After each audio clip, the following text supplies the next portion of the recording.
We're live here at South by Southwest, and of course with the IBM Sports Club. What better place to talk about the impact of AI? And of course, we're going to be talking about the impact of AI on HR and work. How are you doing? I'm doing well. Thanks for being here with us today, Ray. You know, I'm super excited because we're seeing the future of work take shape. And of course, we're talking about humans, agents, and everybody collaborating. Where do you see that future? Like, what's the vision?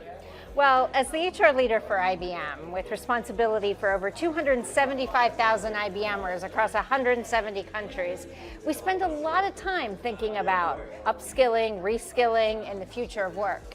Last time you and I talked, Ray, we were talking more about traditional AI, on the verge of Gen AI and what that could unlock for the workforce. And now I think we're exactly here. We are.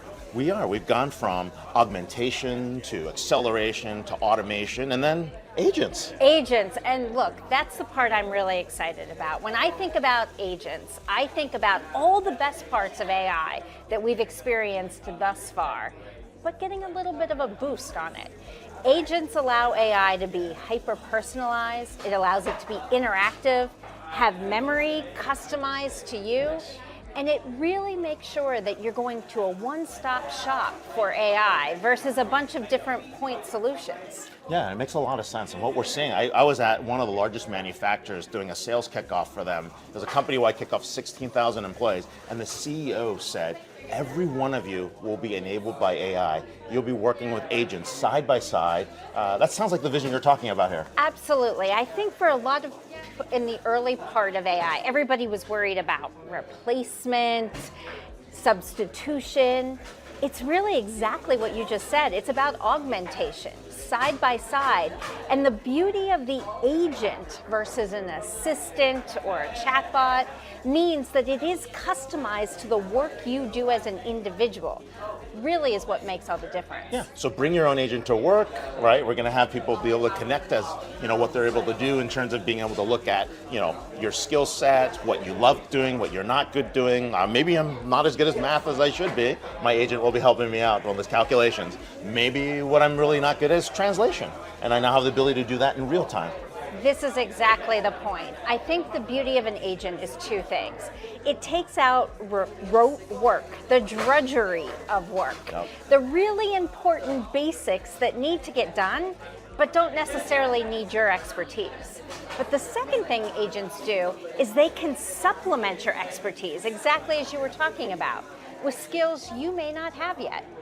Yeah, and we're also seeing that. The skills that you're learning, the skills that you're missing, it's also customizing your learning patterns. We're seeing that in learning management as people are looking at their descriptions in terms of what skills they need to beef up on.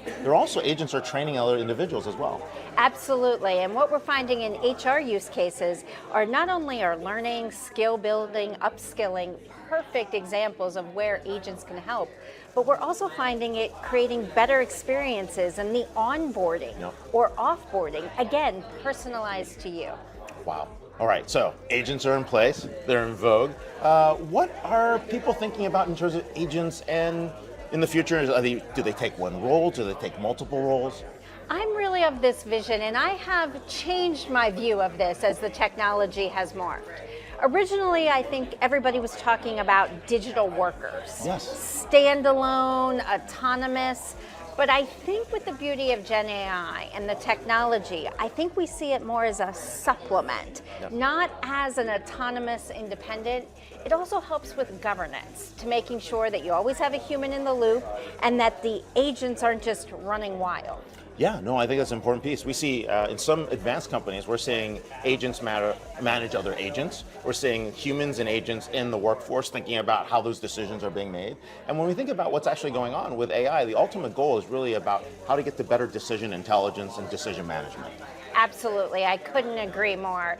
And again, I think this is about taking some of the noise out of the system, the noise we all have in our day-to-day workflows, allowing that to be done by others, and ensuring then that you're making the decisions that you need to make with the best information possible.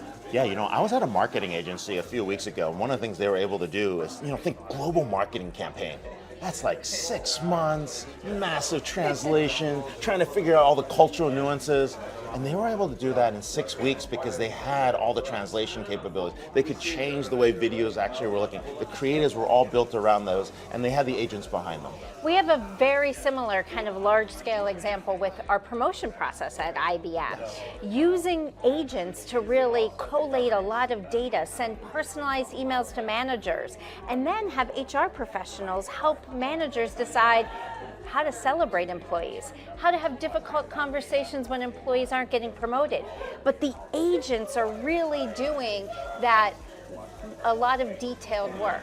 And now we have time to actually take care of things, to provide the human touch, right? Because if your HR manager was traditionally spending all the time on all the road, they don't really get a chance to talk to you. Exactly, and so you can do programmatic tasks, but you can also do the individual tasks. Another good example is around career and skills. Yep. We have employees interacting with agents, wanting to know, if I'm a marketing professional, what's my next career opportunity? In the old world of AI, there would have been pre-programmed, pre-canned answers that maybe would have fit you, No. but likely wouldn't have. Probably not. Absolutely not. And so now, with the generative AI agent, they can prompt more questions, asking questions like, are you willing to move, Ray? Do you want to be a people manager? Are you willing to take this finance class? Yeah. And by asking those questions and those prompts, can really then provide a very customized solution for you. Well, I'm really excited about the future of agents and HR. And more importantly, I think that there's going to be lots of opportunities for organizations, not just large organizations, but mid-sized organizations that normally wouldn't be able to have that capability to now unlock the same power that enterprises have. So thank you so much for your time. Thanks for being with us today, Ray. And thanks for hanging out here at South by Southwest.